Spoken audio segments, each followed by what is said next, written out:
इधर से। आप इजराइल के ऊपर बम मारिए, कुछ मारिए, नहीं पहुंच सकता है, उसकी टेक्नोलॉजी इतने मार के गिरा देगा। अब जब मन तब मारता है, सीरिया पे कुछ नहीं कर पाते। इजराइल को पता है कि कैसे किसी को बर्बाद किया जाता है। जैसे इसने कर लिया, आज अगर इजराइल चाहे ना, आज एएम में अगर चाहे तो पीएम में कब्जा कर लेगा। कुछ नहीं कर पाएंगे लोग, केवल दुआ मांगेंगे। इसलिए अमेरिका को पता था कि मुसलमानों को सबसे बढ़िया से ढोलक की तरह बजा के कोई पीटा है ना, तो अमेरिका और ब्रिटेन वालों ने पीटा है, एकदम बढ़िया से तहस नहस कर दिया है सब। तुर्की जो मुसलमानों का सबसे बड़ा गढ़ था, तुर्की के खलीफा के पद को समाप्त करके तुर्की मुसलमानों का गढ़ के बाद वहां महिलाओं को बुर्का पहनने तथा मुसलमानों को टोपी लगाने पर अंग्रेजों ने रोक लगा दिया था, जिस वजह से भयानक विद्रोह हुआ था, खिलाफत आंदोलन। अंग्रेज समझ गए थे कि इनके धर्म में मत हस्तक्षेप करो, इनको बस अच्छा अच्छा करते रहो, तारीफ करते रहो, ये लोग क्या करेंगे, साथ में खड़े रह जाएंगे। और ये बहुत ठोस लेवल पे काम नहीं कर पाते हैं, मतलब एक होता है ना बहुत अंदर तक काम कर देने के लिए, उतना लेवल तक ये काम नहीं कर। तो इसलिए उनको लगा था कि यहां हमें एक ऐसा देश होना चाहिए जो हमारे बदले इन सारे लोगों से लड़ाई लड़ सके। यहां पे बसा दिया उन लोगों ने इजराइल को। किसे बजा दिया? फिलिस्तीन पे इतना बम गिराया कि फिलिस्तीन गायब हो गया, और कौन देश हो गया? इजराइल। और आज नहीं तो कल इजराइल फिलिस्तीनियों को खा जाएगा। समझ में आ गया कि नहीं आ गया? पूरी कंप्लीट 90% एरिया पे, फिलिस्तीन के 90% पे कब्जा किसने कर लिया? आज अगर इजराइल चाहे ना, आज एएम में अगर चाहे तो पीएम में कब्जा कर लेगा। कुछ नहीं कर पाएंगे लोग, केवल दुआ मांगेंगे। और ये बात हम बोल देते हैं तो पता नहीं क्यों गुस्सा जाते हैं लोग। तो एक चीज समझ में आ गया ना हमको, ये अंग्रेज सब यही कहते थे, आप फिलिस्तीन वाले घबराइए मत, ऊपर वाला सब देख रहा है, आपके साथ इंसाफ। अरे यार, ये सब बहलाने फुसलाने के लिए चीजें होती हैं, ये सब देख रहे हैं यहाँ पर। उस हिसाब से जब ऊपर वाला के हाथ में न्याय रहता तो पूरी दुनिया बेवकूफ है जो इतनी बड़ी फौज खड़ी की है। हाँ, काय को कोरोना की वैक्सीन बनाई। धार्मिक चीजें अपनी जगह पे हैं, बट वास्तविकता अपनी जगह पे है। तब तो हम लोग बेवकूफ हैं, 16 लाख की फौज लेके खड़े हैं, भगवान के पास नहीं, भगवान के भरोसे बैठे देंगे और क्यों मार देंगे, ब्रह्मास्त्र खत्म। हाँ, भगवान आपका साथ जरूर देंगे, लेकिन आप भगवान के समकक्ष बनिए ताकि मांग सके। दिन सुबह से शाम तक दलिद्रई उल्टा सीधा काम करेंगे, अधार्मिक काम करेंगे, उसके बाद सोचेंगे भगवान आपके लिए पर्सनली अवतार लेंगे क्या कभी? उसको बुलाने के लिए भी होना चाहिए। एक मामूली विधायक को नहीं बुला सकते हैं, आप भगवान को बुलाने चले। मुखिया ना आए आपके घर, आप उस लायक बनना चाहिए ना आपको यहाँ पे। तो ये भी स्वीकार करना पड़ेगा आपको। क्या आप कह सकते हैं कि आज आपके अंदर वो इंसानियत चीज है? हर इंसान छल कपट में लगा हुआ है, कब किसको कचर के आगे बढ़ जाए। अब भगवान आएंगे सीधे यहाँ पर, ऐसा थोड़ी हो सकता। भगवान नहीं कहेंगे तो हमरा खाली समझ ले रहे तुम, तो ऐसा नहीं है यहाँ पे। अमेरिका इन लोग को बहुत अच्छे से फुसला के रखे रहता है। तो यहाँ पे कौन लगा दिया? इजराइल। इजराइल ने अपनी देश की सीमा का निर्धारण नहीं किया, जब मन तब मारता है, सीरिया पे कुछ नहीं कर पाते। इजराइल को पता है कि कैसे किसी को बर्बाद किया जाता है। जैसे अगर कोई छोटा बच्चा है ना, उसकी जिंदगी बर्बाद करना है तो कुछ नहीं करना है। अगर वो 5 में पढ़ रहा है ना, हर 2 महीना पे उसके बाप से लड़ाई कर लो, 1-2 झापड़ बाप को मार दो, कभी माँ बाप घर में घुस के तोड़ फोड़ कर दो। मतलब वो जब से पैदा होगा ना तो पढ़ने पे अब उसका ध्यान नहीं जाएगा, उसको दिमाग में नफरत भर जाएगा। फिर अब उसका टारगेट विकास करना नहीं, अब उसका टारगेट आपसे बदला लेना। समझ में आ गया कि नहीं? और धीरे धीरे धीरे धीरे मैट्रिक पर पहुंचते पहुंचते नहीं पढ़ेंगे, बवाल मचाएंगे, ये करेंगे। सेम यही चीज इजराइल करता है और फिलिस्तीन वालों को समझ में नहीं आता है, वो उनको चौपट करते रहता है। समझ में आ गया कि नहीं आ गया? वो बार बार हर 2 महीना पे को बम गिरा देगा, वहां के पूरे लोग भड़क गए। आज वहां का एजुकेशन सिस्टम, हेल्थ सिस्टम सब बर्बाद कर दिया। समझ में आ गया कि नहीं? क्षेत्रफल मायने नहीं रखता किसी भी देश। इजराइल कितना बड़ा है? छोटा सा है, लेकिन वो फिलिस्तीन को लोगों को उलझाया रहता है। फिलिस्तीन की जो जैसे कुछ एगो इंडस्ट्री लगेगा, कोनो बहाना करेगा, एक जगह गोली मारेगा, उधर से उसे बम गिराएगा, सब मार के इंडस्ट्री उड़ा दिया जा। कोई बढ़िया स्कूल बनेगा, 2 महीना बाद उनको टारगेट ले लेगा, इनको मारना है। जहां कुछ होगा इधर से, आप इजराइल के ऊपर बम मारिए, कुछ मारिए, नहीं पहुंच सकता है, उसकी टेक्नोलॉजी इतने मार के गिरा देगा। अब वीडियो जारी कर दे, देखिए फिलिस्तीन ने हमारे ऊपर बम मारा, उसके बाद देखेगा अच्छा ये वाला स्कूल अच्छा जा रहा है, धाए जाए यहां से, चौपट करके रख दिया वहां पर। समझ में आ रहा है कि नहीं रहा? हम लोग अभी भी इजराइल का साथ नहीं देते हैं ऑन लीगल ग्राउंड। समझ में आ गया कि नहीं आएगा? क्योंकि हम खुद फंस जाएंगे। क्योंकि अगर हम इजराइल का साथ दे दिए लीगली ग्राउंड पर कि ठीक है फिलिस्तीन पर इजराइल का कब्जा लीगल है, तो उस समय पाकिस्तान कहेगा कि जब इजराइल ने फिलिस्तीन पर कब्जा किया वो लीगल है, तो पाकिस्तान ने पीओके पर कब्जा किया, ये कैसे इलीगल हो गया? समझ में आ गया कि नहीं आ गया? इसलिए तहस में आके नहीं करना है। इजराइल तुम बहुत अच्छे हो लेकिन हमारे देश से ऊपर नहीं हो। रूस पुतिन आप बहुत अच्छे हैं लेकिन हमारे देश के ऊपर नहीं है। हम रूस से क्यों किनारे हो रहे हैं? क्योंकि रूस चाइना से दोस्ती करते जा रहा है। समझ में आ रहा है कि नहीं आ रहा है? इसलिए इंटरनेशनल और जियो पॉलिटिक्स में धर्म को रखिएगा साइड, इमोशन जाए साइड, सबसे ऊपर नेशनल इंटरेस्ट। आपकी देश की किसमें भलाई है वही आपका इंटरनेशनल रिलेशन में काम आएगा, और कुछ नहीं। यहाँ पर नो परमानेंट दोस्त। और बड़े लोगों से हमेशा सावधान रहना चाहिए, उनकी दोस्ती दुश्मनी कभी नहीं होती है। जो बड़े बड़े लोग होते हैं ना, बड़े बड़े, वो लोग कब किससे दोस्ती करेंगे कोई मतलब नहीं, और ना कब किससे दुश्मनी कर लेंगे, नहीं। उनकी दोस्ती दुश्मनी वो खुद नहीं करते, उनके नीचे वाले लोग करते हैं। वो तो ऊपर ऊपर बाद में सट जाएगा, अरे भाई नेतवन को देखिएगा ना, नीचे वाला मुंह देखे जा गठबंधन टूट गया, बन गया, ये सब चीजें होती रहती है। तो यहाँ पे क्या आ गया? इजराइल। अमेरिका का वैक्सीन कौन है? इजराइल। बोले ना तो नहीं सऊदी अरब 4 को मिसाइल मार देगा, उसका सऊदी अरब कहेंगे तो सीधे कहेंगे क्या कर लोगे? समझ में आ गया कि नहीं आ गया? कर लेंगे ये, बताइए। तो यहाँ पे तो एंटीडोट है यहाँ पे। अच्छा, अगर ये लोग जाएंगे, ईरान जाएगा रूस से संपर्क रखने, तो यहाँ के मार देगा किसको? ईरान को। मार तो दिया था अभी उसको, क्या कर दिया? सेनापति को मार दिया ईरान के। कुछ कर पाए? नहीं कर पाए। कासिम सुलेमानी को, फकीर ज्यादा परमाणु वैज्ञानिक को फकीर बना दिया। तो यहां तक समझ में आ गया इजराइल। अब यहां देखिए बवाल यहां पे कैसे रखा गया। सिया और सुन्नी, इस्लाम धर्म में ऐसे तो बहुत सारे बवाल के कारण है, लेकिन जिसमें सबसे मुख्य विवाद है वो सिया सुन्नी। ऐसा नहीं है कि केवल सिया और सुन्नी है, समझ में आ गया? वो सिया और सुन्नी दिखाई देता है आपको। अगर ऐसे देखेंगे तो बहुत सारे हैं। आप में जो मुसलमान लोग होंगे उन लोग में आप मुसलमान जी, इसमें बहुत सारे लड़के हैं, बहुत सारी लड़कियां मुसलमान हैं। आप देखेंगे सिया सुन्नी बरेलवी अहमदिया अहले हदीस तो वहाबी तो ये वो दुनिया भर का हो जाता है, समझ में आ गया? लेकिन बड़े लेवल पे विवाद किस में जाता है? सिया। पाकिस्तान में एक इस्लाम की संप्रदाय है अहमदिया, जिसपे कल बम मार दिया गया, बम मार मस्जिद उड़ा दिया अहमदिया का। समझ में आ गया कि नहीं आ गया? एक हथौड़ा लेके अहमदिया के मस्जिद पे लगा तोड़ने उसको। अरे यार ये सब अपने में लड़ रहा है। तो इससे बेहतरीन माहौल दूसरे के लिए क्या हो सकता है? कुछ हो सकता है? अब यहां पे हो गया ईरान सिया देश। ईरान क्या हो गया? सिया। और बाकी के क्या हो गए? सुन्नी देश। बाकी क्या हो गए? सुन्नी देश हो गए। किसी को कोई दिक्कत नहीं है।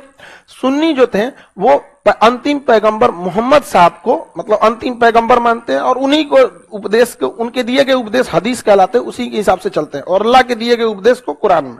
समझ में आ गया कि इनके मोहम्मद साहब अंतिम पैगंबर थे, समझ में आ गया? और यहीं पर कई तो मिसकंसेप्शन करते हैं लोग। कई जगह आप देखिएगा ना, इस्लाम कहेगा जैन धर्म क्या महावीर स्वामी के टाइम से आया था? नहीं, आप पढ़े ना ऋषभ देव के समय, ऋषभ देव और एक ऋषि से दूसरे के बीच में 250 साल का गैप था, तो बहुत प्राचीन था कौन? जैन धर्म।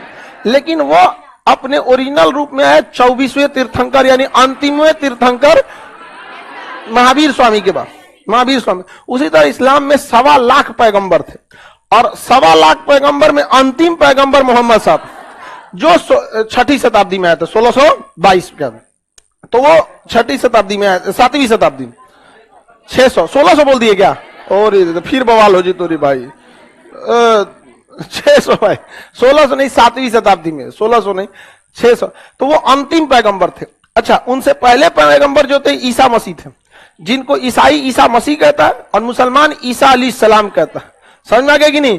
अच्छा, उससे पहले भी और भी जाएंगे तो इब्राहिम, तो ईसाई उन्हें इब्राहिम कहता है और मुसलमान उसे इब्राहिम अलैहिस्सलाम कहता। बकरीद का त्योहार मोहम्मद साहब से नहीं है।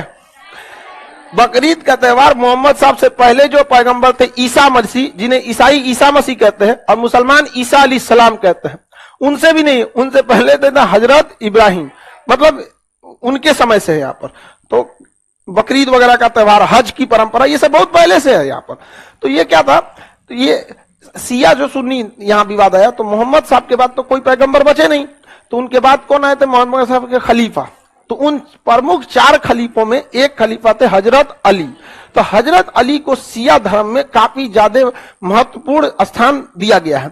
अब बाकी सब क्या है लोग सुन्नी। तो ये शिया सुन्नी का विवाद, आपको लगता है कि ये विवाद यहां है, लेकिन इस विवाद को फैलाने में सबसे आगे रखा गया अमेरिका वगैरह को। वो देखता है कि शिया की संख्या कम है, तो शिया ज्यादातर कहां पे है? इराक, और बाकी सब सुन्नी देश है। अब इनको लड़ाने के लिए क्या हुआ? ये देश है इराक। अब ध्यान से देखिए, इराक के और ईरान के बीच में एक तेल क्षेत्र था। यहां पे क्या है? तेल क्षेत्र। ये दोनों के बीच में कॉमन है, जबकि इसके इधर पेट्रोलियम क्षेत्र था अब अल-बसरा और आबादान, और इधर अल-बसरा। बताइए आबादान किसका तेल क्षेत्र? अल-बसरा किसका? किसका? ईरान। तो इधर है अल-बसरा आबादान और इधर है अल-बसरा। दोनों के दोनों पेट्रोलियम के बहुत बड़े क्या थे? भंडार थे। समझ में आ गई नहीं? दोनों के दोनों पेट्रोलियम के बहुत बड़े भंडार थे। तो इराक का अल-बसरा, ईरान का आबादान, इसके बीच में एक और तेल क्षेत्र मिल गया, और अमेरिका ने घोषणा कर दिया कि यह बहुत बड़ा तेल क्षेत्र है। अमेरिका आग लगाने में आ गया। अब क्या हुआ? यहां पे थे क्या नाम? Khomeini, Amanullah Khomeini. यहाँ खोमैनी बस याद रखना है, ये तो कौन इतना ईरान का नाम याद रखना। अमानुल्लाह खोमैनी नाम था, बस खोमैनी याद रखिएगा। तो इधर में कौन थे? ईरान का सबसे प्रमुख नेता खोमैनी। कौन था? खोमैनी। इराक का सद्दाम हुसैन। तो इधर में सद्दाम हुसैन, इधर में खोमैनी। दोनों अपने समय के सबसे धाकड़ नेता थे सब। दोनों के पास बहुत बड़ा मास लीडर की क्षमता थी। ईरान में अमेरिका, देखिए ध्यान से, अफगानिस्तान पर कौन कब्जा किया था? रूस। अफगानिस्तान का आधुनिकीकरण कौन किया? रूस। मदरसा के जगह आधुनिक एजुकेशन लाया? रूस। यहां पर महिलाओं को एजुकेशन दिया? रूस। अब वहां पर स्कर्ट पहना के स्कूल में लेंगे कौन? रूस। सबसे इन लोग की ये इनकी टैक्टिस होती है, ये इन्हें हमेशा याद रखिएगा। आप उस इंसान का विरोध कम कीजिएगा जिसका कल्चर आपसे मिलता है। जिसका कल्चर आपसे मिलेगा आप उसका विरोध कम कर पाइएगा। इसलिए स्कूल की शुरुआती दिन में ही अंग्रेज जो क्या करते हैं, ज्यादातर स्कूलिंग किसके पास है? ईसाइयों के पास। वो सबसे पहले क्या पहना देंगे? स्कर्ट। समझ में आ गया कि नहीं आ गया? अच्छा, कोई अगर आप इंडियन कल्चर का पॉइंट के चलेंगे तो देहाती है, और इंडियन लोग में क्या है कि प्राइमरी एजुकेशन दे ही नहीं पाते अच्छा से। जितने बढ़िया स्कूल देखेंगे क्रिश्चियन से। तो अमेरिका ने क्या किया? ईरान में घुस गया। देखिए ध्यान से, रूस कहां घुसा? अफगानिस्तान में। अमेरिका किधर घुसा? ईरान में। ये यहां मुसलमान कल्चर के जगह क्या थोप दिया? Christian culture. और ये यहां मुसलमानों के जगह क्या थोप दिया? क्रिश्चियन। ये इधर शराब अलाउ कर दिया, ये इधर शराब अलाउ कर दिया। यहां मदरसा के जगह मॉडर्न एजुकेशन किया, यहां मॉडर्न एजुकेशन किया। मॉडर्न एजुकेशन के साथ साथ देखिए, मदरसा जो होता है ना, वो भाषा सिखाता है। ऐसा कोई बहुत बड़ा यूनिवर्सिटी और इसरो का लॉन्चिंग स्टेशन नहीं है। एक आदमी करते किसी इसमें इंजीनियर बनते हैं, हम कह रहे भाई साहब कोई संस्कृत विद्यालय में एडमिशन ले रहा है तो क्या पायलट बनेगा? भाषा सीखेगा, भाषा के क्षेत्र में अच्छा विकास कर सकते हैं। एक से एक साधु संत है जो भारत का नाम रोशन किए बाहर जाके, नहीं हो सकते हैं। तो वहां केवल भाषा सिखाई जाती है, उर्दू और अरबी। तो ये भाषा की जगह और तवज्जो दिए, लेकिन इनका भाषा के आड़ में मुख्य उद्देश्य था कल्चर को अपने हिसाब से एडजस्ट करना। आज आप देखिए हमारे यहाँ वेस्टर्न कल्चर बहुत अच्छा से आ गया, और महिलाएं जो कहती है ना कि हमारी स्वतंत्रता होनी चाहिए, हमें वो ये स्वतंत्रता कहने के लिए मांग रही है। वो बेसिकली कहना चाह रही है हमें वेस्टर्न कल्चर बना दो। वो बेसिकली उनका यही डिमांड है, बस उसको घुमा फिरा के कहना चाह रही है। क्योंकि जैसे बोलेंगे वेस्टर्न, लग भड़क जाएगा। भारतीय संस्कृति में कोई दिक्कत है? हम तो खुले बोल देते हैं, हमको ये सब नहीं होता है। यहाँ पे लिपा पोती हम नहीं जानते, यहाँ पे खड़ा ही बोल देते। बोलते हैं कि नहीं तुम लोग को हम ज्यादा मानते हैं? खड़े बोल देते हैं यहाँ पे। बाकी लोग आप ऐसे बोल देते लड़का को ज्यादा। अरे भाई खड़े बोल देते। मानते हैं कि नहीं मानते आप लोग? आप लोग बताइए, लड़का को मानते हैं कि नहीं? आप लोग को नहीं मानते?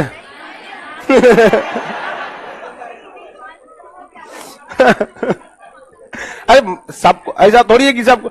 देखिए हम लड़कों की प्रॉब्लम को ज्यादा समझ सकते हैं, बाय नेचर है। क्योंकि जिस एज को हम देख के आए, आप लोग उस एज के हैं, उस प्रॉब्लम को ज्यादा समझ सकते हैं। आपके प्रॉब्लम को हम बहुत कम ही समझ सकते हैं, इनडायरेक्टली ही समझ सकते। उसको तो हम पूरा अच्छा समझ सकते, इसलिए उस जिंदगी को तो हम जिए हुए हैं।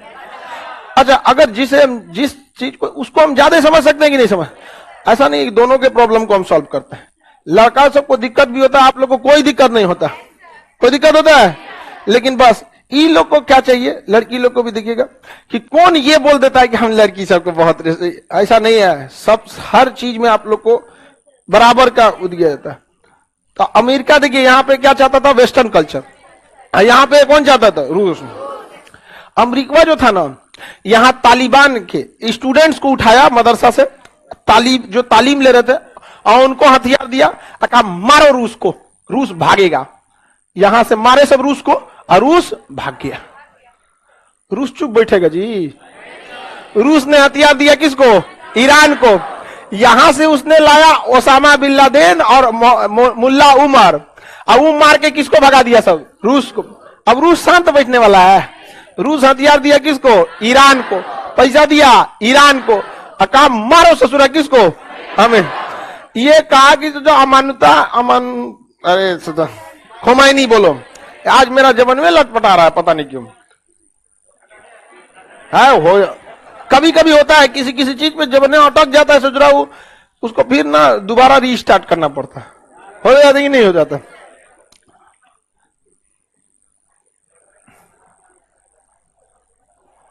आगे बढ़े। कमेंट वाले लोग, आप लोग पढ़ाई पे ध्यान दिया करो, ठीक है? चलिए ध्यान से। तो यहां से आ गया खोमैनी।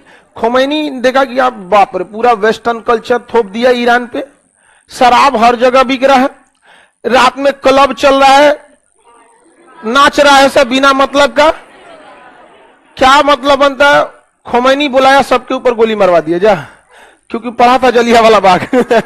सबको शांत करा दिया वहां पे, यहाँ पे सबको कह दिया या तो बंद कीजिए, या तो हम आपको हमेशा के लिए बंद कर देंगे।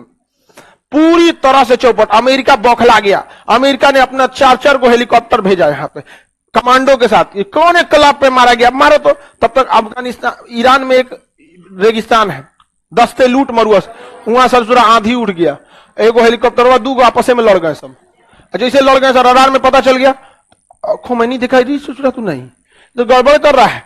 तुरंत दूतावास पे कब्जा करके उसके राजदूत को कब्जा कर लिया। बाद में समझौता होके वापस ईरान, अमेरिका को यहां से लौटना पड़ा। यहां से कौन लौट गया? अमेरिका। समझ में आ रहा है कि नहीं आ रहा है? अब बताइए, इसके बावजूद अगर कोई इन दोनों देशों को शरीफ कहे, अमेरिका और रूस को, तब इसका मतलब वो नहीं पढ़ा है। क्या मतलब है किसी देश में घुस के दूसरे देश को कल्चर थोपने का? अमेरिका के लोगों में घुस के हम लोग वहां की महिलाओं को अगर साड़ी पहना है तो एक्सेप्ट कर लेंगे? नहीं करेंगे। यहाँ पे ये घुस के अफगानिस्तान वाला अगर इराक में किसी महिला को बुर्का पहना है, एक्सेप्ट करेंगे? नहीं, लेकिन वो अपना वाला आराम से थोपेंगे यहाँ पर। सर, तो ये कल्चरल लड़ाई बहुत भयानक था यहाँ पे। अच्छा, अमेरिका वाले को कहेगा साड़ी पहन के देहाती है, उन लोग का कल्चर पर। अब यहां से दुश्मनी हो गई किसकी? अमेरिका के। अमेरिका खोमैनी को देखना नहीं चाहता। सद्दाम हुसैन काट मिल गया किसका? खोमैनी के। खोमैनी थे सिया, ई थे सुन्नी। ईरान था सिया देश, और उसका नेता खोमैनी भी था। इराक में एक बहुत बड़ी आबादी सिया थी, लेकिन उसका लीडर कौन था? सुन्नी। तो खोमैनी चाहते थे कि कैसे भी सद्दाम हुसैन को हटा के इराक में एक सिया प्रधानमंत्री बन जाए। अब इसका डर था किसको? सद्दाम हुसैन को। खोमैनी चाहते थे कि यहां के लोगों को भड़का के सद्दाम हुसैन के खिलाफ किया जा सके। तब तक इन दोनों के बीच में एक नए तेल क्षेत्र की खोज हो जाती है। इस नए तेल क्षेत्र के खोज के बाद दोनों देश एक दूसरे पे कहते हैं कि ये मेरा है, वो कहता है ये वाला तेल क्षेत्र मेरा है। दोनों के बीच में तेल क्षेत्र पर कब्जा करने के लिए क्या हो जाता है? युद्ध। क्या हो जाता है? युद्ध। और यह युद्ध रूप लेता है इराक ईरान वार। किसका रूप लेता है? इराक ईरान वार 1980। इस युद्ध में इराक वायुसेना से ईरान को कचल देता है और ईरान हार जाता है। इस युद्ध में ईरान हारने लगता है, और जब ये ईरान हारने लगता है तो खोमैनी कहता है कि अगर तुम युद्ध हारे तो पूरी दुनिया में एक ही सिया देश है, फिर कोई नहीं बचेगा यहां पर। इसलिए तुम्हें युद्ध जीतने के लिए नहीं लड़ना है, तुम्हें अपना अस्तित्व बचाने के लिए लड़ना है। इसलिए युवाओं को आगे आना पड़ेगा युद्ध में। और उसके बाद हुआ कि 15 साल, 16 साल, 18 साल का लड़का ईरान के युद्ध में क्या बन गया? सेना बन गया, सेना। और ईरान के सैनिक लाइन लगा के लड़ते थे, उन्हें पता था कि अगला सिपाही अगर मरेगा तो पिछला कब्जा कर लेगा। 2 साल तक युद्ध चला। इस युद्ध में अमेरिका ने किसका साथ दिया? इराक का। ब्रिटेन, अमेरिका ने किसका साथ दिया? इराक का। सऊदी अरब ने किसका साथ दिया? इराक, क्योंकि सऊदी अरब सुन्नी था, ज्यादा था शिया मरा जाए यहां पे। ब्रिटेन ने किसका साथ दिया? इराक का। सबने किसका साथ दिया? रूस परेशान हो गया, क्योंकि रूस का इराक से भी दोस्ती, ईरान से भी दोस्ती। अब रूस चुपचाप समझाने में लग गया, अरे मार काट मत कर, मार काट मत कर। यहां पर समझ में आ गया कि नहीं आ गया? अब क्या हुआ? सद्दाम हुसैन जब देखे कि भैया अब तो गड़बड़ होने लगा, पैसा वैसा खर्चा हो गया, तो सद्दाम हुसैन को पैसा किसने दिया? सऊदी अरब। और यहां एक छोटा देश है कुवैत, इसने भी पैसा दिया, कहा कि मारिए इसको। ये भी पैसा दिया, मारिए इसको। समझ में आ गया कि नहीं? और उसके बाद जब पैसा खत्म हो गया तो 2 साल बाद सद्दाम हुसैन कह रहे हैं कि हम युद्ध विराम करना चाहते हैं, युद्ध से खून खराबा से कुछ नहीं होगा, हम ईरान के दिए गए क्षेत्र को वापस दे देते हैं। खोमैनी कहा बहुत अच्छा, बहुत अच्छा, आ जाइए वापस दे दीजिए। तो वापस ले लिया खोमैनी। और बाद खोमैनी मार दिया किसको? अल बसरा को, इराक का सबसे बड़ा तेल क्षेत्र अल बसरा। अब मार के तबाह कर दिया। कहा कि हम भी युद्ध विराम चाहते हैं, लेकिन पहले बराबर चोट पहुंचाएंगे तब। फिर युद्ध पनप गया 5 साल और। समझ आ गया कि नहीं आ गया?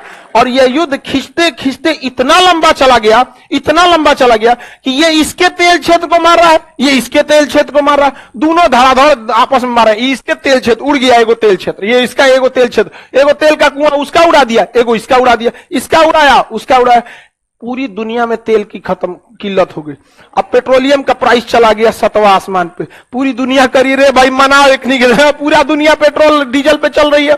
अब पेट्रोलियम से ही पेट्रोल बनता है, डीजल बनता है, केरोसिन बनता है, बहुत सा लुब्रिकेंट बनता है, वैसलीन, दुनिया भर का, पूरी दुनिया परेशान हो गई। अरे यार समझाओ इन सबको, एकनी के चक्कर में पूरी दुनिया चल जाएगी यहां पर।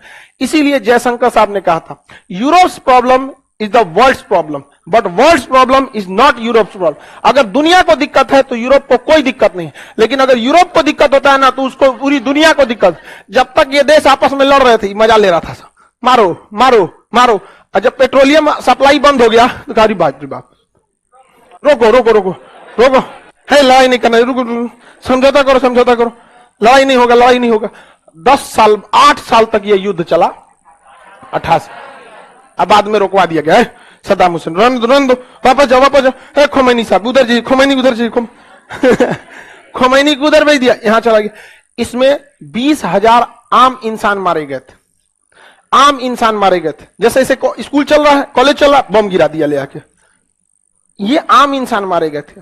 आपको क्या लगता है, आप कभी सुने हमारा वेस्टर्न कंट्री का हम बहुत तारीफ किए हो? अमेरिका का साथ किसने दिया? सॉरी, इराक का साथ किसने दिया? अमीर। और किसने दिया? 2 साल बाद ब्रिटेन ने साथ दिया इराक का, अमेरिका ने साथ दिया इराक का, नाटो देशों ने साथ दिया इराक, फ्रांस ने साथ दिया इराक का, और 2 साल बाद इराक पे हमला कर दिया। हाँ, सद्दाम हुसैन को फांसी दिलाने में अमेरिका का हाथ। समझ में आ गया कि नहीं आ गया? इराक का साथ दिया था अमेरिका, और फिर इराक को मारा अमेरिका। अरे ये दुनिया को गोली मारी है। 1971 पे हमारे ऊपर परमाणु बम मारने आया था, उसके बाद से मोदी जी को बुला के बर्गर खिला रहा था, हाउडी मोदी बर्गर खाओ। ये लोग कब किधर पलटेगा कोई नहीं पता इन लोग को। मोदी जी जब मुख्यमंत्री थे ना तो वीजा नहीं दिया था, कहा था कि ऐसे हत्यारा कहता था मोदी जी, कहता था इनको हम अपने यहाँ वीजा नहीं देंगे। आने के बाद नमस्ते ट्रंप, हाउडी मोदी, ये सब चीजें करने लगा। अगर किसी, अच्छा जरा सोचिए, इन लोग की मेंटेलिटी सोचिए। गुजरात में जो हिंसा हुई, गुजरात में जो दंगे हुए, इसके लिए भारत में ऐसे चीजें नहीं होनी चाहिए। चाहे वो कश्मीरी पंडित का बात हो, चाहे आपका पंजाब में सिखों को नरसंहार हो, चाहे गुजरात का, ये तीनों गलत है। हमारे देश की विडंबना यह है कि कोई भी बात करेगा तो एक की बात करेगा। किसी को गुजरात से समस्या है तो कश्मीर में क्या हो रहा है उसको टेंशन ही नहीं, किसी कश्मीर की पंडित की चिंता है तो उसमें बेचारे सिख की जान गई, उसकी कोई चिंता नहीं। अरे ओवरऑल पूरे भारत का लॉस हो रहा है, ये नहीं होना चाहिए। हम इसे एक्सेप्ट करते हैं, लेकिन कोई बाहर का आदमी आके हमें समझाएगा। अच्छा, अगर ये कश्मीर वाला मामला गलत है एकदम गलत है। सिखों के साथ हुआ वो भी गलत है, गुजरात में जो हुआ वो भी गलत है। तो ये इराक में हुआ वो, वियतनाम में 27 करोड़ बम गिराया गया वो, कोरिया में घुस के मार दिया वो, अफगानिस्तान में हुआ वो, ये सही हो गया? बाप रे बाप, यहां देख रहे हैं, बोलो समझ रहा है? अच्छा पहली बार समझा है सर, जब समझता है सब ना तो फिर खुश हो जाता है सब। हम बकलोल नहीं है। हाँ, ईरान का कोई साथ नहीं दिया, अकेले लड़ा था। समझ में आ गया कि नहीं? वियतनाम का साथ देने कौन आया था? कोई नहीं। मार दिया कि नहीं? उस अकेले अफगानिस्तान का साथ देने कौन गया? मार सकता था, मार दिया उन्होंने।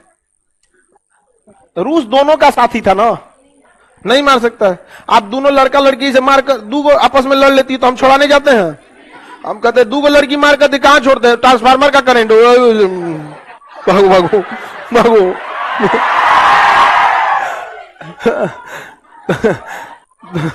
2 लड़की मार कर तो सबको बीच में जाइएगा तो अच्छा स्टाफ सब कोई कहते कि टेंशन नहीं ले, बहुत गंभीर नहीं होगा, वो बाल नोचेगी उसका नोचेगी।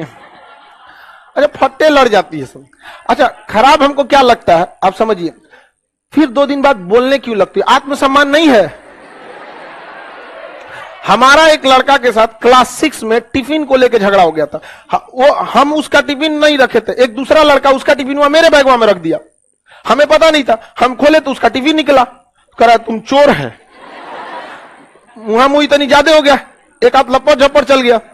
क्लास 6 में हम पढ़ते थे, क्लास 6 में, आज तक ना बोलते, आज तक नहीं बोलते। और अगला जन्म में भी ना बोलेंगे। आत्मसम्मान होना चाहिए। गलत बात क्या है? आप नहीं, हम किसी से नहीं उलझते हैं। कितना बोल देता है, देखते हैं कि इसका मेंटेलिटी ठीक नहीं है, आज लड़ाई के मूड में है तो हम हंसी मजाक कर, भाई तुम आज लड़ने के मूड में, चल चाय पिलाते हैं। उसके बावजूद लड़ लोगे, खत्म कहानी। समझ में आ गया कि नहीं आ गया? ये सब चीज नहीं होना चाहिए। आप किसी से मत उलझिए, किसी से नहीं। दोस्ती ऐसे कीजिए कि लोग मिसाल दे, दुश्मनी भी ऐसे कीजिए कि भगवान दहल जाए, यार बहुत खराब आदमी है। आगे बढ़े, चलिए। आप लोग कोई लड़का को तो समझ में आ ही रहा होगा। चलिए अब आगे समझते हैं, बोलिए। तालिबान वाले क्यों मार रहे हैं? किसको? अफगानिस्तान को मार रहे हैं। अमेरिका ने अफगानिस्तान में क्या अत्याचार किया ये आपको मीडिया दिखाई नहीं, क्योंकि यूट्यूब अमेरिका का, गूगल ट्विटर, फेसबुक, समझ में आ गया? रूस यूक्रेन को मार रहा है, नहीं दिखाई दे रहा, लेकिन यूक्रेन एक को मार देता है तो दिखाई देता है यूक्रेन बहुत अच्छा है। ठीक है, वन साइडेड। अब यहां चलिए ईरान पे आते हैं, तो सद्दाम, इन लोगों की लड़ाई खत्म हो गई। अब इसमें बेचारा सद्दाम हुसैन की हालत हो गई खराब, क्योंकि $14 बिलियन दिया था कुवैत, किसको? इराक को, मारो इसको। और लगभग $30 बिलियन सऊदी अरब दिया था इराक को, मारो इसको। युद्ध खत्म हो गया तो कह रहा है कि हमारा 14 बिलियन वापस करो। ये तो भयानक बवाल हो गया। हम कह रहा है सद्दाम मुझे यही क्या कर रहा है, हम पैसा ना दे तो। सऊदी अरब कह रहा है कि तुमको दिए थे ना, मारो इसको। कर ये कौन बात है? तुम पहले बोला रहा था कि उधार दे रहे हैं, मारने के बाद लेगा। अब भड़क गया कौन? सद्दाम हुसैन। कहा कि सब गड़बड़ कर रहा है यहां पर, अब बवाल हो गया यहां पर। इसके अलावे क्या हुआ समझिए, ये कुवैत जो देश है ना, कुवैत का ज्योग्राफिकल डिजाइन जो है इराक से नीचे, हाइट में इराक क्या है? ऊपर, और कुवैत कहां है?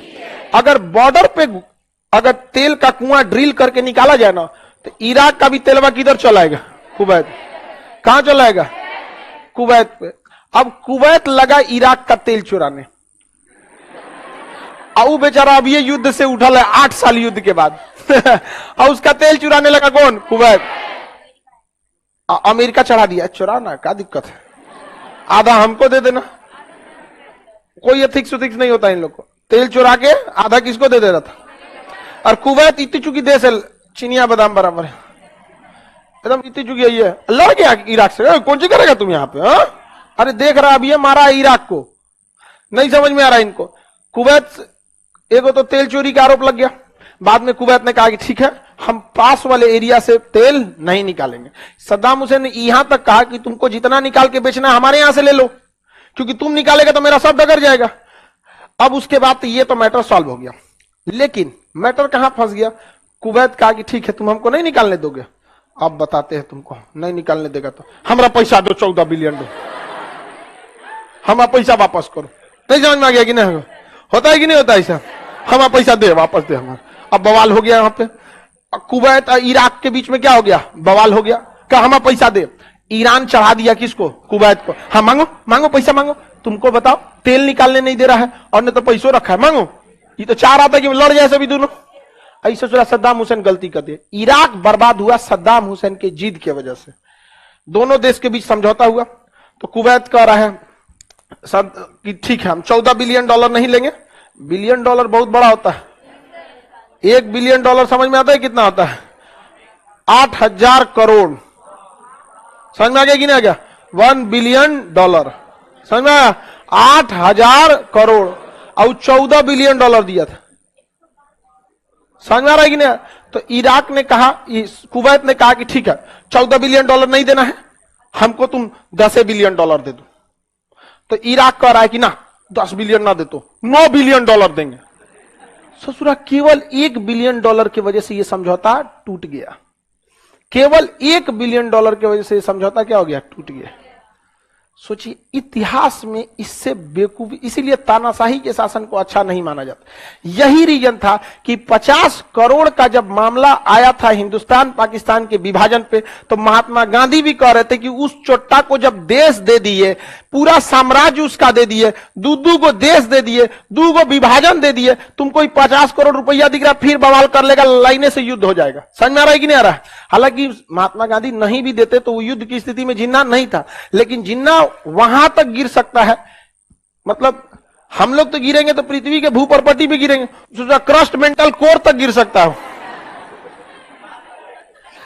समझ में आ गया कि नहीं? तो जिन्ना की निश्चयी को महात्मा गांधी समझते थे, वो किसी भी हद तक निश्चयी पे उतर जाता, भूख हड़ताल पे बैठ जाता भारत की बदनामी करने का। आज तक चिल्लाता पाकिस्तान कि हमारा पैसा रखे हो, हमारा पैसा रखे हो, आज तक कहता हमारी गरीबी का मुख्य कारण भारत है। आजादी के टाइम पे 50 करोड़ रुपया रख लिए। अरे यार 50 करोड़ हमरे से ले ले, तुम पाकिस्तान वापस दे दो।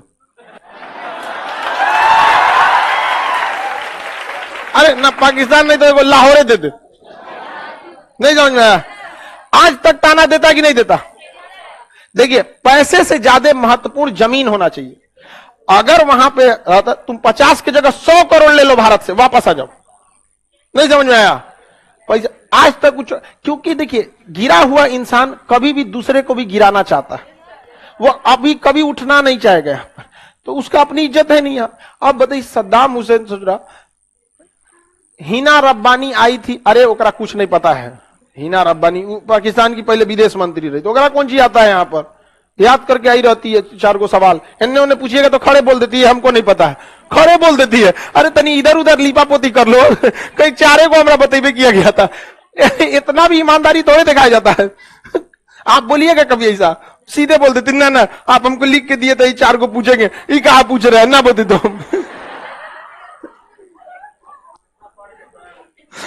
याद कर लेती है जजिया में बैठ के 4 को सवाल याद करना रहता। कौन जी आपको क्वेश्चन से थोड़े देना है, वो तो जवाब देना है, याद कर लीजिए आप। और सीधे बोल देती है ना बते तो नहीं पता हमको। ईमानदार है, लेकिन ईमानदार कहिएगा कि बौक बौक। आगे बढ़े। ये कौन बेवकूफ कर रहा बियाह करना है? 45 साल की है।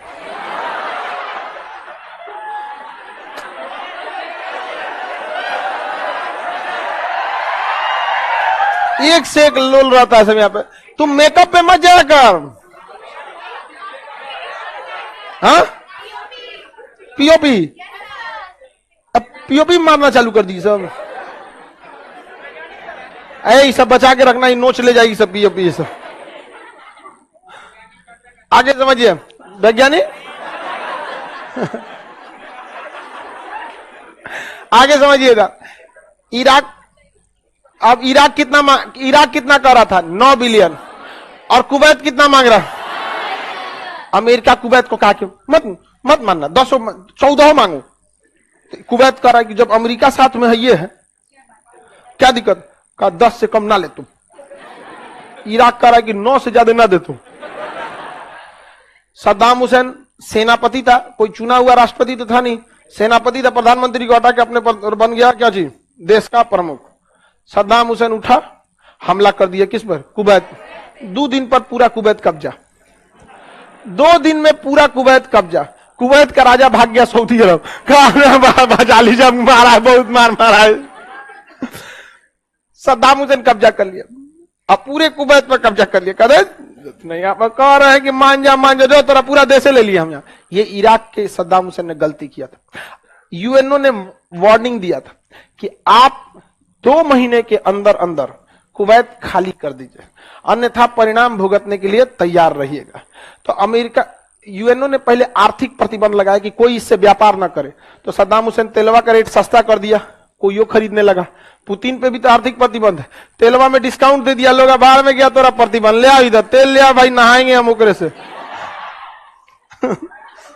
बस माचिस ना मारे कोई। है ना, पहले माचिस मार दिया, दिक्कत ना हो जाएगा। आगे बढ़े तो सद्दाम हुसैन तो निकाल दिया, लेकिन जब 2 महीने का टाइमिंग यूएनओ ने दिया था, यूएनओ ने जब 2 महीने का टाइमिंग देने के बाद जब क्रॉस हो गया तो यूएनओ ने पास कर दिया कि इस पर हमला किया जाए। किस पर? इराक पर। 34 देश मिलकर इराक पर हमला कर दिया, 34 देश मिलकर। यहां सबसे बड़ा गलती बैल, उस समय गैरवा चौकवा था, गैरवा चौक थे उस समय रूस के रस पर, मिखाइल गैरवा चौक, उसने वीटो करना चाहिए यूएनओ में। यूएनओ में जब वीटो पावर है, कोई भी प्रस्ताव करोगा वीटो कर देता वहां पे, लेकिन उस समय उसने वीटो नहीं। पुतिन भड़क गया, उस समय केजीबी का सदस्य था पुतिन, जवान था उस समय पुतिन। अब ये कौन सा बूढ़ा हुआ है? उस समय यंग एज का था पुतिन, 35-40 के एज का था, समझ में आ गया? 40 साल, 40 हमारे एज का पुतिन, उस समय आधा बूढ़ा। पुतिन भड़क गया, यार क्या कर रहा है तुम, वीटो लगाओ उसको, तुम्हारा देश के ऊपर सब मिलके मार देंगे सब, तुम क्या करोगे यहां पर? गिनती के तो देश रूस से सामान खरीदते हैं, उसमें एक ईरान था, एक इराक था। यूएनओ ने पास कर दिया और अमेरिका ने वीटो, अमेरिका ने किस पे कर दिया? रूस को, गैरवा चौक की। यदि आप कोई वीटो लगाएंगे तो हम आपके ऊपर भी प्रतिबंध लगाएंगे। उस समय 1990 का ये दशक चल रहा था। कब चल रहा था? 1990। और रूस टूटा 1991। रूस खुद ही बिखर रहा था, रूस का आगे यार दुश्मनी नहीं लेना चाहिए। आईसी का फायदा उठा के यूएनओ ने पास कर दिया सद्दाम हुसैन पर हमला किया जाए, इराक पर। 34 देश मिल के मारे थे सभी इराक को, 34 कंट्री, 34 देश मिलकर ऑपरेशन डेजर्ट स्टॉर्म, रेगिस्तान की आंधी, ऑपरेशन का नाम क्या था? Operation desert. 34 देश मिलकर बिना रुके दिन रात बम्बार्डमेंट किए थे। किसके ऊपर? इराक के ऊपर। 34 देश मिलकर, और यह इराक वार कहलाया। कौन सा वार? इराक वार। इसी को कहते हैं गल्फ वार। क्या कहेंगे? गल्फ वार। इराक और कुवैत के बीच में हुआ था गल्फ वार 1990 में। 1990 में अब मार के तहस नहस कर दिया सब इराक को। पूरा इराक तबाह हो गया, बर्बाद हो गया इराक वहां पर। अब इराक क्या कर सके? इसमें इतना बम्बार्डमेंट होने लगा जिसका कोई हद नहीं। कुवैत से इराक वापस आया। इसी पर एक मूवी बनी है अक्षय कुमार की, एयरलिफ्ट। एयरलिफ्ट। सद्दाम हुसैन का सख्त आदेश था कि एक भी भारतीय पर गोली नहीं चलना। दुनिया का कोई देश भारतीय पर नहीं चलाता है, कभी नहीं चलाता है वहां पे। रीजन है, चला के देखे ना एक बार, चला के देख लिए ना तो युद्ध कोई भी शुरू किया हो, खत्म हम लोग करेंगे यहां पर। बात करते हमारे देश के नागरिकों को मारेंगे।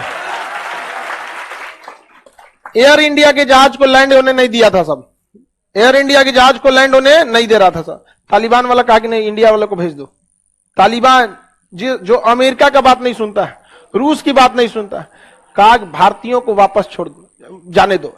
और रिक्वेस्ट कर रहा था भारत सरकार से कि जो भारतीय यहां रहना चाहते हैं उन्हें प्लीज रहने दीजिए, हम गारंटी देते हैं इनकी सुरक्षा की।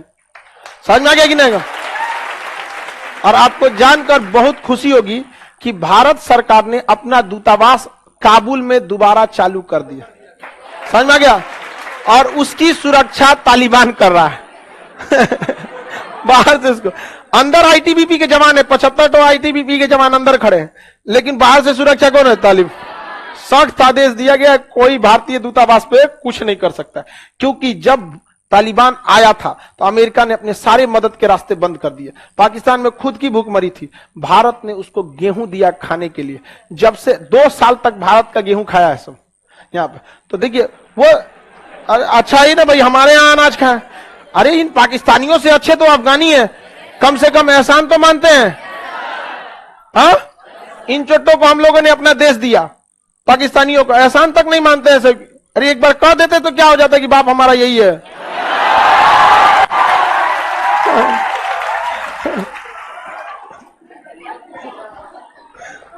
चलिए आगे समझते हैं।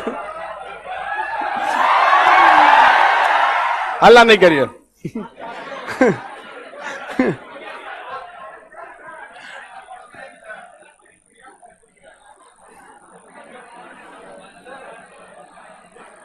आगे बढ़े।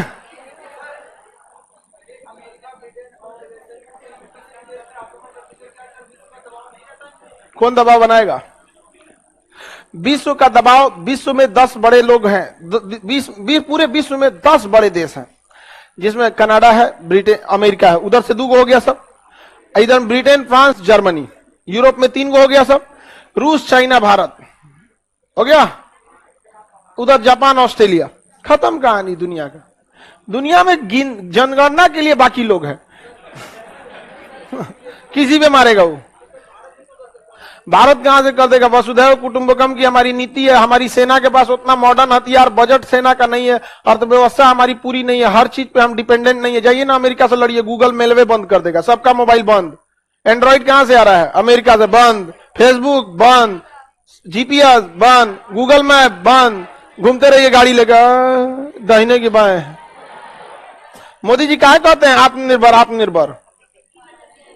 चाइना से लड़िए, मोबाइल बंद कर देगा, एगो मोबाइल मिलेगा 1.5 लाख का। समझ में आ गया? अमेरिका आत्मनिर्भर है, कोई मतलब नहीं है। इराक बंद कर दे, तेल क्या आता है तुम्हारे यहाँ? तेल, तेल खत्म, खेल खत्म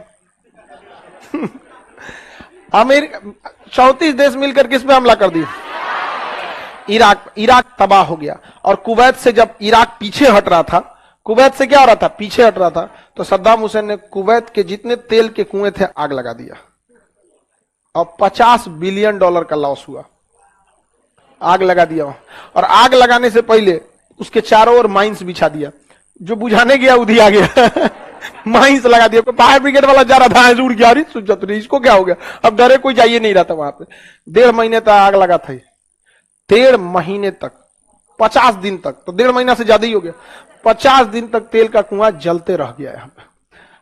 सद्दाम हुसैन ने, अब सद्दाम हुसैन यहाँ वापस आ गए अपने जगह पे। 1990 में एक खाड़ी युद्ध हुआ था। इसी समय भारत की अर्थव्यवस्था चौपट हो गई थी, रूस की अर्थव्यवस्था चौपट हो गई, इराक पूरा देश से चौपट हो गया था। ईरान ताली बजा रहा था, खोमैनी बहुत अच्छा, बहुत अच्छा, बहुत अच्छा अमेरिका जब यहां से गया तो याद रखिएगा, इनकी एक नीति होती है कि जिस देश से जाओ वहां आग लगा के जाओ, तबाह करके। यहां पर कुर्द लोग, कुर्द जो थे ना, कुर्द एक जाति है इराक के अंदर, उसको हथियार दे दिया अमेरिका, पैसा दिया, कहा मारो सद्दाम हुसैन। कुर्दों ने एकता दिखाई और सिया से मिल गए। कुर्द और सिया मिलके 10 साल बाद 2003 में, 10-12 साल बाद 2003 में वापस इराक में क्या कर दिया? विद्रोह कर दिया। और उन कुर्दों ने पकड़ लिया किसको? सद्दाम। और उनकी मदद किसने कर दिया? अमेरिका। 12 साल बाद फिर आया, खुद लड़ने नहीं, कुर्द की मदद करने के लिए। हथियार दिया, मारो सद्दाम हुसैन को, बम दिया, मारो उसको। और उसके मारा सद्दाम हुसैन को। अर्थव्यवस्था तो पहले चौपट हो गई थी। सद्दाम हुसैन को सुरंग में छुपना पड़ा। पकड़ लिया कौन? अमेरिका। कहा अरे सद्दाम हुसैन है, कहा कि अगर हम इसको फांसी दे देंगे पूरा मुस्लिम मेरे खिलाफ हो जाएगा। मुसलमानों को कैसे समझाया जाए, कैसे बेवकूफ बनाए? कुर्द को कहा ए कुर्द फांसी दे दे इसको। लो, किसको दे दिया? कुर्द जाति वालों को। अमेरिका निकल गया। फांसी कौन दे दिया? कुर्द। खत्म कहानी। गल्फ कंट्री को कहा कि देख रहे हैं सिया सुन्नी का लड़ाई कितना खराब है, मार दिया सब सद्दाम हुसैन को। समझ में आ गया। अब इराक के अंदर आपसी लड़ाई हो गई अमेरिका के खिलाफ, तो पूरा लड़ने लगा यहां पे इराक, और उसमें बमबार्डमेंट भयानक होने लगी, और वही असंतोष वहां गृह युद्ध का रूप ले लिया। लोगों ने कहा कि क्या हो रहा है यहां पे, कोई देश आके मार रहा है, कुर्द मारने लगा, सब शिया को शिया, सुन्नी को सुन्नी, कुर्द को, तीनों आपस में लड़ने लगा, जिसको जहां मन वहां हथियार। इराक देखा कि ससुरात नहीं, हमसे रूस ने हथियार पहुंचा दिया, कहां पर, इराक में। उधर से अमेरिका ने भी क्या कर दिया, पहुंचा दिया, और धीरे धीरे ये इतना गृह युद्ध खराब हो गया कि Islamic state in Iraq and Syria, सबसे खतरनाक आतंकवादी का जन्म हो गया इराक। दुनिया का कोई आतंकवादी जन्म लिया है तो इन्हीं दो बड़े देशों की वजह से, जिनका नाम आपको पता है। समझ में आ गया कि नहीं आ गया, किसी को दिक्कत, आगे बढ़े, बोलो बाबू। मारधार करके कुवैत को मारा ना, कुवैत को बचाने आए तो कुवैत का तेल कौन ले गया, अमेरिका। सद्दाम हुसैन को फांसी दे दिया, किसे, कुर्द से। कुर्द, कुर्द एक जाति है इराक के अंदर, उसका कुर्द से कहा, एक कुर्द। अब तो सद्दाम हुसैन का आदमी तुमको छोड़ेगा नहीं, एक काम करो, तुम्हें प्रधानमंत्री बना दे, कुर्द का बहुत अच्छा बना दीजिए, आधा तेल हम ले जाएंगे। कुवैत का आधा कौन ले गया, अमेरिका। इराक का आधा कौन ले गया, अमेरिका। अपना तेल नहीं निकालता है लेकिन दुनिया में बेचता है तेल है। समझ में आ गया कि नहीं आ गया। लूट लूट के जहां तहां से क्या कर लेता है, लूट लूट के क्या कर देता है, रख लेता है। नहीं लड़िएगा तो मान, अच्छा चलिए छोड़िए, आपका कहना है अमेरिका की बात क्यों नहीं मान। भारत अगर अमेरिका की बात नहीं मानेगा, पाकिस्तान को हथियार की सप्लाई कर देगा, खत्म कहानी। क्या करिएगा, कुछ नहीं बोलेगा वो। अभी जो बाइडेन पैसा दिया है किसको, पाकिस्तान को, क्योंकि भारत ने किसका साथ दे दिया, यूक्रेन के मुद्दे पे भारत क्या हो गया, चुप हो गया। तो जो बाइडेन ने पैसा किसको दे दिया, पाकिस्तान। F-16 जहाज किसको दे दिया, पाकिस्तान को। भारत कहा कि क्यों दे रहे हो उसको, कहने वहां आतंकवादी है सब में, उसको मारने के लिए हम दे रहे हैं, आतंकवादी है सबको मारने के लिए दे रहे। अब आप लड़िए। समझ में आ गया नहीं आ गया। अमेरिका हमारा साथ केवल एक रीजन से देता है, केवल एक रीजन से। अमेरिका चाइना को नहीं रोक सकता है बिना भारत के सहयोग से। समझ में आ गया। अदरवाइज में उसका कोई इंटरेस्ट नहीं है भारत में, जीरो। समझ में आ गया। एक हमारा व्यापार अच्छा है क्योंकि अमेरिका की कंपनियां, गूगल भारत से पैसा कमाती है, माइक्रोसॉफ्ट भारत से। तो एक व्यापार है जो डायरेक्ट प्रॉफिट होता है, दूसरा काउंटर किसको करना है, चाइना को करना है। तो भारत भी बहुत होशियार है। अमेरिका दे रहा था जहाज, लड़ाकू जहाज ले लो, लड़ाकू जहाज। भारत का निकलो, तुम्हारी वफादारी सद्दाम हुसैन को बहुत भारी पड़ी थी, निकलो। तुम्हारी वफादारी तालिबान को बहुत भारी पड़ी थी। तालिबान को किसने चालू किया था, भारत ने कहा था बहुत अच्छी, निकल निकल निकल। भारत अमेरिका से केवल वही चीज खरीदता है जो युद्ध में डायरेक्ट काम ना है। ट्रांसपोर्ट जहाज, आदमी ढोने वाला हेलीकॉप्टर, लड़ने वाला हेलीकॉप्टर नहीं लेता। खैर अभी अपाची लिया हुआ है। हमारे ज्यादातर हथियार किसे हैं, रूस। भारत सरकार को चुपचाप से मदद करके उसी देश से हथियार खरीदना चाहिए जो ये कहे कि हम भारत में मिलकर बनाएंगे, अदरवाइज में नहीं लेंगे हम। यहाँ भारत में बनाएगा, भारत वाला देख लेगा। अच्छा एनए से इसे काटी ठोकना है, एनए से नट चला दो, ऐसे चला दो, इसे धर AK-47। समझ में आ गया कि नहीं आ गया। जहां हथियार बने वहां मुंगेर वालों को ले जाना चाहिए। मुंगेर के कितने लोग हैं इसमें, मुंगेर में हथियार के पूरे भयानक कारखाना है वहां। समझ में आ गया कि नहीं आ गया। मीर कासिम का किला ये सब कहां पे, मुंगेर में। हाँ अमेरिका में अमेरिका की जनसंख्या बहुत ही कम है। बहुत ही कम जनसंख्या होने की वजह से किसी के यहां जमीन बहुत ज्यादा है। एक तो हमसे बहुत बड़ा देश है, उसके बाद वहां की जनसंख्या कम है। कितना, 35-40 करोड़ जनसंख्या है। यूपी बिहार की पूरी जनसंख्या जितनी है, देखो इतनी से हमें जितना है उतना में उतना बड़ा देश है, इसलिए वहां पे जमीनें बहुत ज्यादा है। जमीन ज्यादा होने की वजह से वो कुछ करे या न करे, उनकी जीविका आराम से चल जाएगी।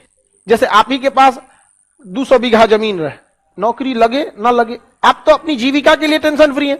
तो वहां के लोग जीविका के लिए टेंशन फ्री हैं। अब वो जो काम करते हैं वो नए इनोवेशन के लिए करते हैं। यहां जितने लोग बैठे हैं इनके लिए सबसे पहले जीविका जरूरी है। भारत का सारा युवा किसके पीछे पड़ रहा है, फाइनेंशियल सिक्योरिटी ही नहीं है, क्या होगा क्या नहीं। और अमेरिका में टेंशन ही नहीं है, वहां हेल्थ फ्री, एजुकेशन फ्री। समझ में आ गई ना। जमीन बहुत ज्यादा, इतना ज्यादा जमीन किसी की कोई कमी नहीं। हाईवे पे चल जाएगा, एक घंटा गाड़ी चलेगी, दूसरा गाड़ी नहीं मिलेगी, जनसंख्या ही कम है। अब फिल्मों में भी देखिएगा ना, हॉलीवुड बॉलीवुड में, तो एक घर दिखाया जाएगा जो बंगला टाइप का रहेगा, बगल में बगीचा रहेगा 20 बीघा का, वहां कोई रात में अचानक घुसेगा, सबको काट के चल जाएगा। अजीब अजीब टाइप का कहानी दिखाता है आप। और हम लोग यहाँ एक घर में से कूदिएगा, दूसरे में घुस जाएगा। तो हम लोग के यहाँ हम लोग का जो सिस्टम है, जो कल्चर है, हमारे यहाँ लोग जीविका पे ज्यादा ध्यान देते हैं। समझ में आ रहा है कि नहीं आ रहा? हम ही लोग अगर टेंशन फ्री हो जाए, आप ही लोग को अगर टेंशन फ्री हो जाए, सरकार कर दे सबको 100-100 बीघा जमीन दे देते हैं, कितनों बीमार पड़िएगा एम्स में इलाज करा देंगे, वहां हर एक हॉस्पिटल एम्स टाइप का है, इतनों बीमार पड़ेंगे एम्स में इलाज हो जाएगा। इंजीनियरिंग में अच्छा रहेंगे तो IIT में पढ़ा देंगे, नीट में आपका IIM में पढ़ा देंगे, या इसमें आप पढ़ाई से फ्री, हेल्थ सिस्टम से फ्री, फिनेंशियल फ्री। अब आप क्या कीजिएगा, शुरुआत के कुछ सालों तक अपने लाइफ को कुछ समय दोस्तों के साथ बिताइएगा, परिवार के साथ बिताइएगा, कुछ खेल कूद में बिताइएगा, लेकिन इस सब से आप 4 साल 5 साल बाद उब जाइएगा। फिर क्या कीजिएगा, इनोवेशन। अब क्या करना चाहिए, बड़ा कैसे किया जाए। तो उन लोग का कल्चर किस चीज का है, इनोवेशन का। हमारा कल्चर किस चीज का है, जीने खाने का। बहुत कम ही हम लोग क्या करते हैं नए इनोवेशन में। और एक मतलब बोला शाहरुख खान ने, first become rich then become philosopher. समझ में आ गया? कोई भी बड़ा इंसान को देखिए, राजा घर में जन्म लिया, महात्मा बुद्ध राजा, फिनेंशियल फ्री थे। समझ में आ गया? राम जी राजा थे, फिनेंशियल फ्री थे। कृष्ण भगवान राजा, फिनेंशियल फ्री थे। तो पैसा बहुत कुछ, सब कुछ नहीं है, लेकिन आपको एक तरह की स्वतंत्रता दे देता है, अच्छा खासा स्वतंत्रता, ताकि आप खुले विचारों से सोच सके। भूखे पेट रह के आप नया कोई आविष्कार नहीं कर सकते। भूखा पेट रहेगा, उधर घर दुआर ठीक नहीं है, तो कहां से रिसर्च करें। तो ये चीजें काफी मतलब अमेरिका को लिए पॉजिटिव हो जाते हैं। हम लोग के यहाँ इनोवेशन अब धीरे धीरे आगे बढ़ रहा है।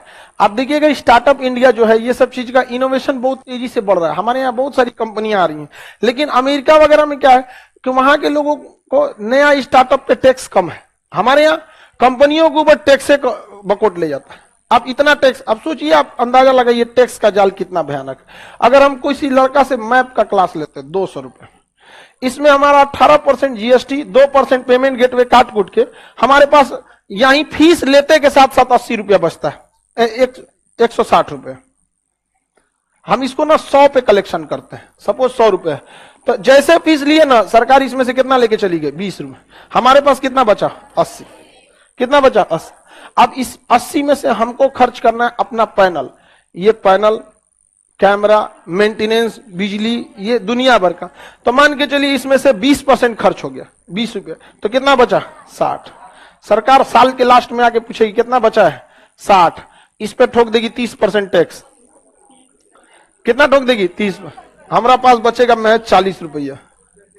समझ में आ गया? इसलिए लोग भाग जाते हैं कहां पे, स्विस बैंक में।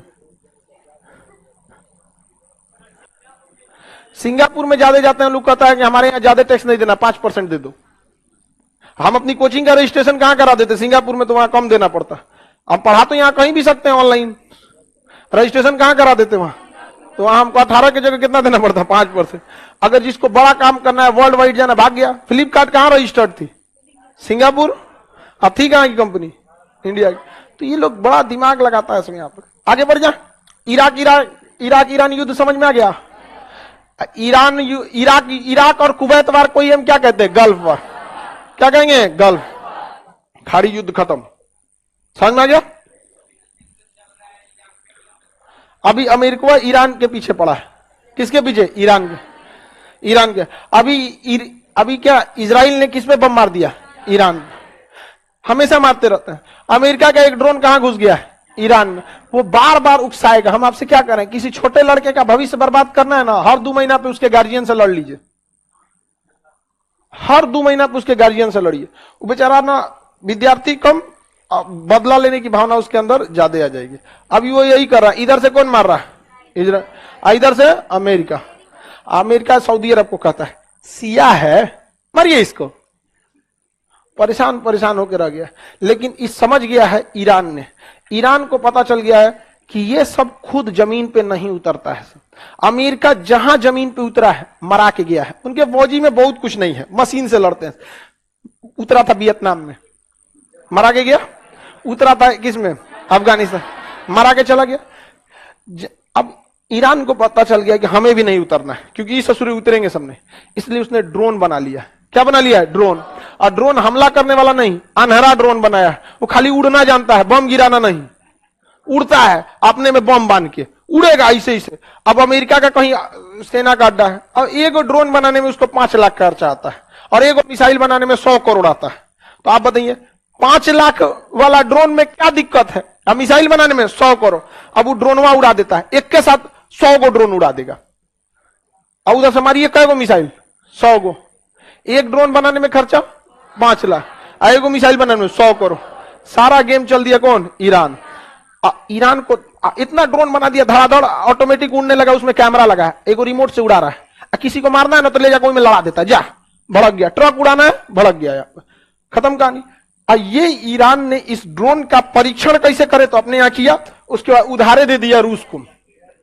किसको दे दिया? रूस। आप सुने होंगे आज से 6 महीना पहले मार तुर्की का ड्रोन तबाही मचाया था रूस में। कहां गया वो? बेरिटा ड्रोन, टीबी ड्रोन गायब हो गए। बड़ी यूक्रेन आगे बढ़ रहे थे, रूस को ईरान ने क्या भेज दिया? ड्रोन। किसको? रूस ने उड़ाया पूरा ड्रोन। और जहां तहां देख रहा था कहीं रूस के सैनिक सब हैं, सब 10 गो मिल के नाश्ता कर रहे हैं, सब भड़ाम जाके यहीं गिर गया। क्योंकि अगर उसमें मिसाइल लगाएंगे तो टेक्नोलॉजी आगे आएगा, पैसा लगेगा, टेक्नोलॉजी लगेगी, बड़ा आकार रहेगा, मिसाइल बड़ी हो जाएगी, रडार में आ जाएगी। इतनी चुकी रहता है तो रडारे में नहीं आता है, छोटा चीज रडार में नहीं आएगा, समझा कि नहीं आएगा। उसके लिए अगर आप छोटे से छोटे चीज पे ध्यान देंगे तो गड़बड़ हो जाएगा। जापान में क्या हुआ ना, कोरिया में, साउथ कोरिया में, यहां के साउथ कोरिया के रडार में एक तो छोटा सा ब्लिंक करने लगा, रडार में कुछ ब्लिंक करने लगा। साउथ कोरिया के लड़ाकू जहाज हवा में उड़ गए सब, पूरे देश में सायरन बना दिएगा शहर के ऊपर, कोई दुश्मन का जहाज, ड्रोन घुस गया, ड्रोन घुस गया। आधा घंटा बाद पता चला चील उड़ रहा था। तो छोटे से छोटे चीज को अगर ध्यान देने लगेंगे तो गड़बड़ हो जाएगा। इसलिए रडार का सॉफ्टवेयर ही ऐसा बनाया जाता है कि छोटे चीज को वो दिखाए ही ना। अगर उस सॉफ्टवेयर को ऑन करेंगे कि नहीं छोटे से छोटे चीज को दिखाओ तो कंफ्यूजन में पड़ जाएंगे, कौवा उड़ रहा है कि ड्रोन। अब ईरान अच्छा खेल गया है, हमें क्या चाहिए? हम तो चाहते हैं लोग कि ईरान जिंदा रहे, तेल हमें सस्ता मिलेगा। इराक जिंदा रहा, इराक हमसे क्या नुकसान पहुंचाया था? कुछ नहीं, रोजगार मिलता था वहां दुनिया भर का, तेल सस्ता मिलता था। हमें क्या मतलब है लड़ने से? हमें फायदा रहता तब तो समझ में आता। आगे बढ़ जाए, कुवैत इराक वाला लड़ाई सब समझ में आ गया आप लोग। अब आगे बढ़ते हैं, अगला कौन सी लड़ाई है बोलो?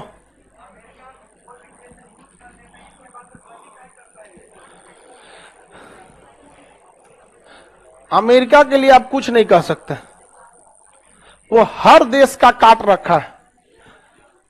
अमेरिका से आप सवाल पूछने जाइएगा ना, हर देश का वो काट रखा है। चाइना अमेरिका के खिलाफ ज्यादा बोलेगा ना, अगर चाइना कह रहा है अमेरिका को कुछ ज्यादा डिस्टर्ब करेगा, अमेरिका किसको हथियार दे देगा? भारत को। और किसको दे देगा? जापान को। और किसको दे देगा? South Korea. और उसकी प्रधानमंत्री चल जाएंगी कहां? ताइवान में। और नीचे हथियार देगा किसको? वियतनाम को। कहेगा यार कौन अमेरिका से लड़ने जाए? समझ में आया? और आपको अमेरिका के खिलाफ जाना है तो क्या कर लेंगे? कुछ नहीं। किसी भी देश में सऊदी, अच्छा ये मिडिल ईस्ट वाले कुछ करेंगे सब ना, ये मिडिल ईस्ट वाले इराक को कहेगा मार दो, इजराइल को मार दो, बम मार, यहां पे मार देता है धोके एकदम। और कौन लड़ाई है अगला?